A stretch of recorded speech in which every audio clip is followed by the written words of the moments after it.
Y'all, it's Risa again with another speed build, as you could guess.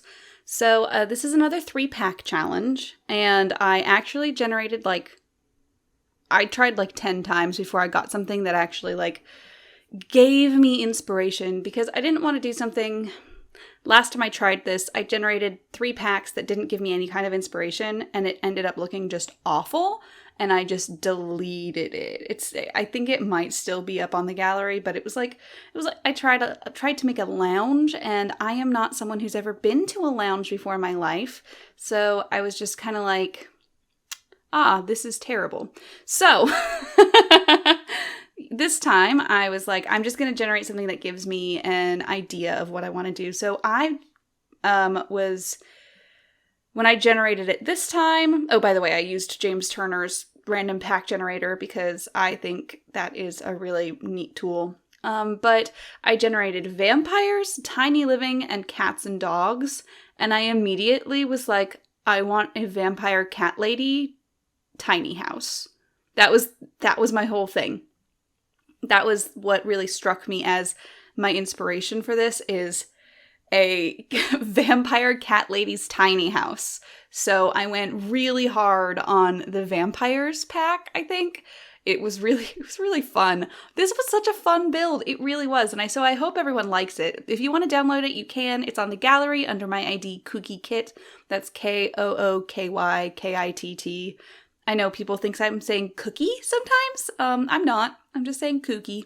But yeah, so it was a really, really fun build, and I think you can tell I had fun in how it looks. I got super into it. I got super into making it very gothic and everything. I was able to do it as a tiny home, so it's 64 tiles exactly. I didn't do any weird cheating stuff. And I tried to use as little base game as possible, so I did have to use it for kitchen appliances because they didn't have any in any of those packs. So I was able to use the appliances from the kind of old-timey ones and everything, but otherwise it was really cute. I really enjoyed it. So what I'm doing here is at the outside, which was honestly one of my favorite bits of it, was making the outside look like this. I think it ended up looking so fun. Do I think it really looks like practical? No. But when you look at this house, don't you think, wow, a vampire lives here? Because that's what I think, honestly. That's what I was trying to make work. I was trying to also use more cats and dogs and stuff, and I just couldn't really. I don't use so much tiny living because the tiny living stuff is a very specific style. And it doesn't really fit in with cats and dogs and vampires very well. Cats and dogs and vampires actually go together really well because the vampire stuff is gothic and a little bit Victorian. Not completely, but it's definitely Victorian style for the most part. And cats and dogs is that Cape Cod style in the building stuff, which actually goes really well because a lot of Cape Cod style stuff ends up looking very it looks very, very much like Victorian homes, right? When you look at it, which I think is, I love it. I love that those go together so well. I wanted to make that turret, that's my favorite thing about Victorian homes, to be honest, is turrets and shit like that. The kind of stuff they do. And I wanted so bad for that second floor turret to be the bathroom, and I did it.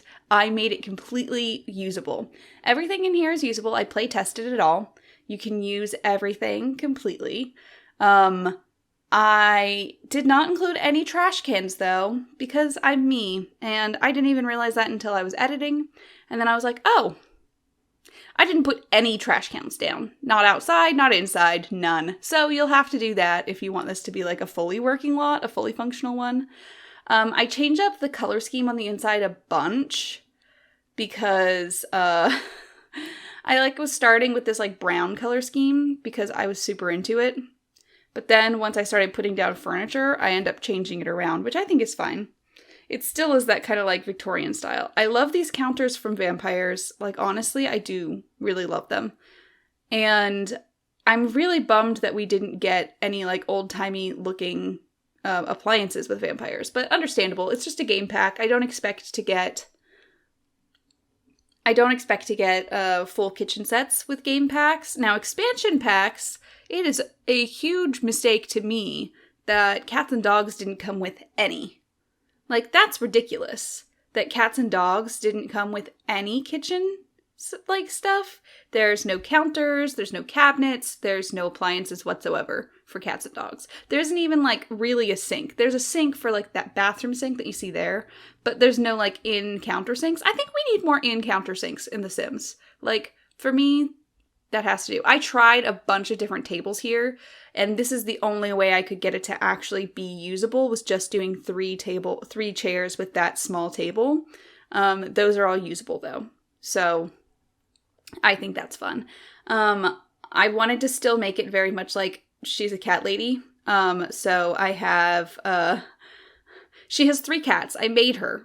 I made this woman in The Sims, this vampire lady. She is a snob, and she is a cat lover, and I can't remember the last thing, but she... I love her. She then is growing, like, plasma fruit trees later and some catnip later, and I love it. I wanted to make this look...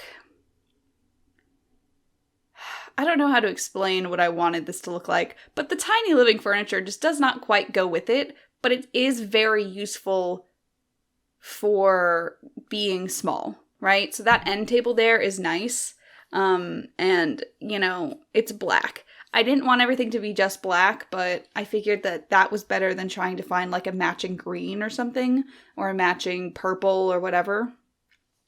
So I wanted to do that. I also wanted it to make it look like she's been alive for a while, so she has a bunch of stuff.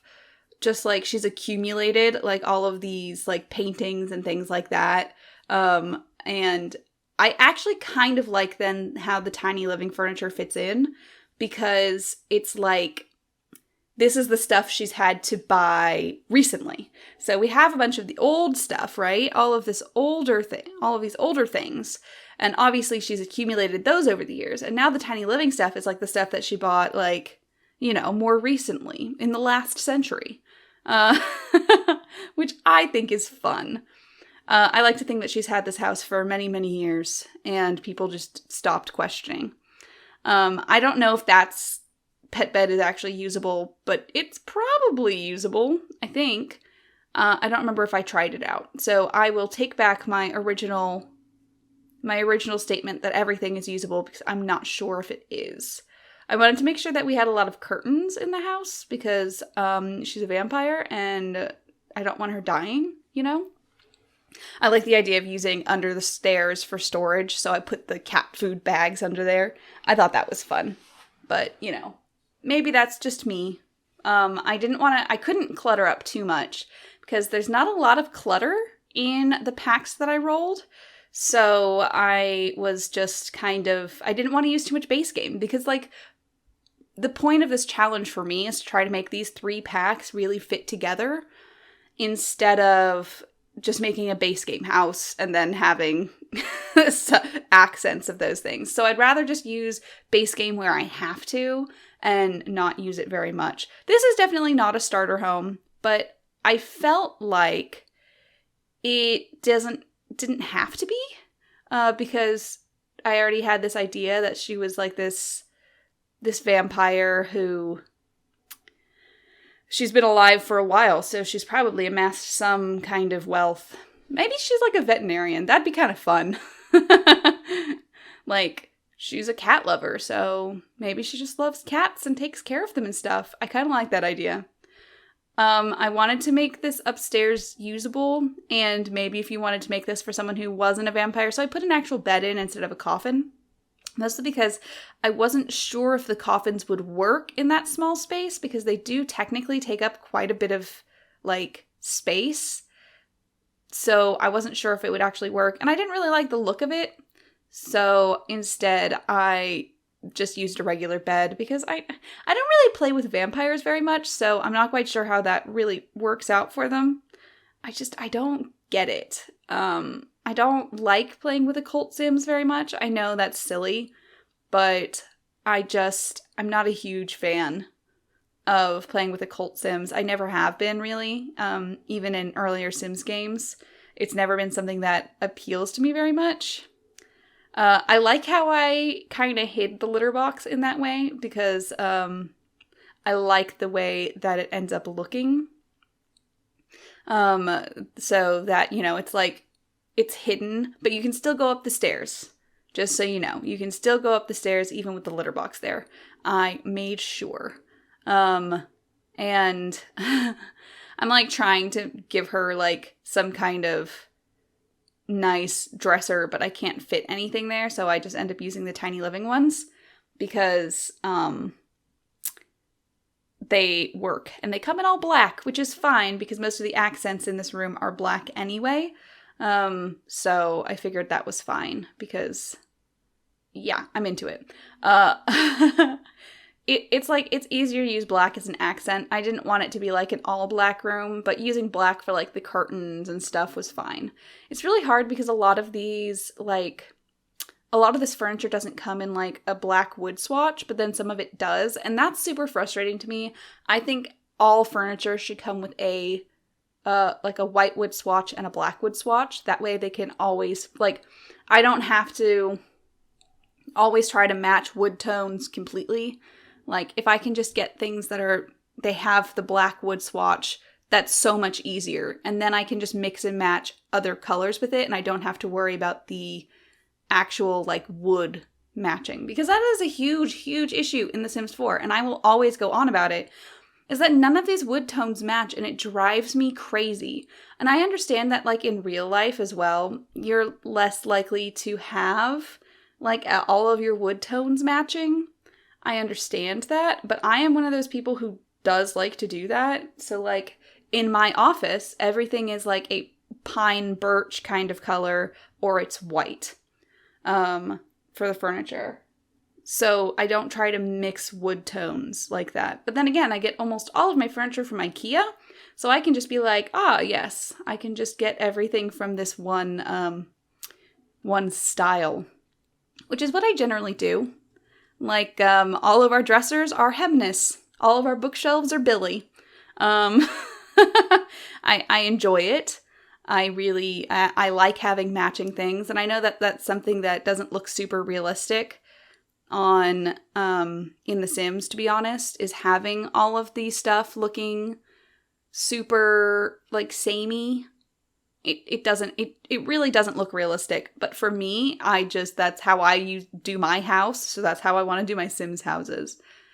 So now I'm getting to, like, the yard, and I definitely went overboard on the debug objects, because, yeah, that's me. That's just who I am. I understand that. I have flaws. We all have flaws, don't we? And mine is that I just go too hard on debug sometimes. But to be fair, Forgotten Hollow definitely has a lot of just, like, clutter in, like, the public spaces. Everything is, like, there's lots of rocks and, like, dead trees and stuff like that.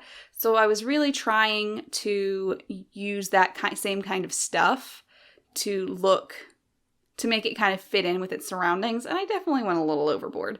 Also, I didn't see a point in, like, putting a fence on the back because it's, like, there's a cliff there, like a cliff face, so I just did rocks in the back, and then I did fence around, like, the sides and the front, because I wanted it to look like she doesn't want people to come there, you know? Because that makes sense to me. That she wouldn't want, like, people in the neighborhood to just show up, especially since I don't think she likes Vlad very much, because Vlad doesn't seem like he would like cats, and I think she only likes people who like cats, so I kind of wanted to make it look even like, no, none of you guys can come visit. Oh, also, a lot of that clutter in the back, I say clutter, all of those debug objects in the back, you really, really have to have move objects on to place this lot, because a lot of those will just disappear if you don't, which is fine. So I I really like how this ends up looking. Like, this is one of my favorite things I've done in a while because I think it just looks so fun. It was just really, really fun to do. It's funky and it does its own thing, and I'm really into it, you know? Sometimes you have to do stuff that you like, you know? And this was one of them. I need to be more self-indulgent, I feel, in my life. I try too hard to make other people happy, and it definitely is detrimental to my mental health. So I need to do more self-indulgent things like this, where I make a ridiculous little tiny home for a vampire cat lady. Oh, it's so silly, and I love it so much.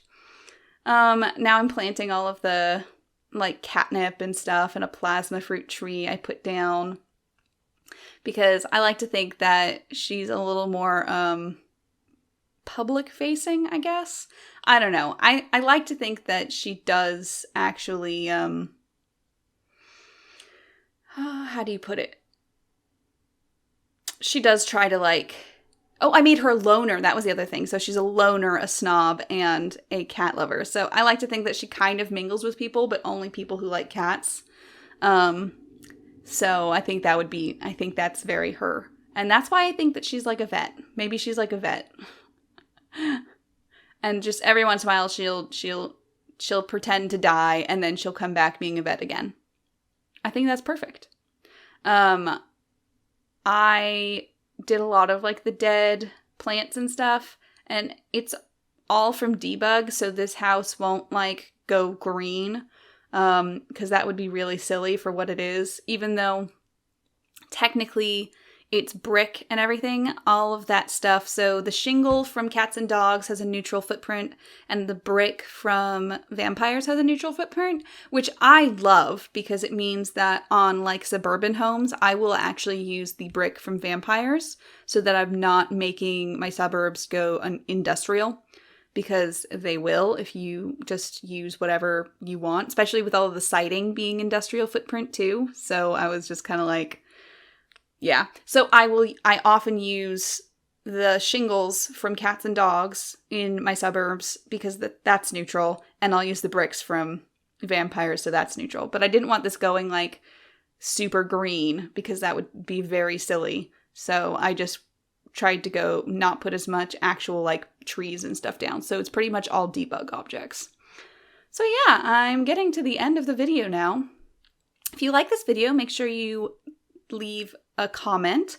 I totally lost what I was saying there for a second. It's okay. So, but if you like this video, make sure you give it a big old thumbs up and leave a comment telling me what you like about it, what you would change. I don't know. You do you.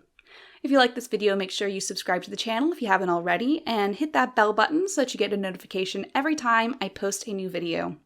If you want to watch me build stuff like this live, check out my Twitch channel, which is Curlmeister Sisters. I stream pretty much every day except for Sunday, and Monday, Wednesday, and Friday I specifically do Sims builds, so make sure you check that out. And on Saturday nights, every other Saturday night, I do my Newcrest Family Tree Challenge, so that is also really fun. And if you want to do that challenge, the rules are below, and then you can join our Discord and tell me all about it. So yeah, that's this video. Thank you guys so much for watching, and peace out, y'all.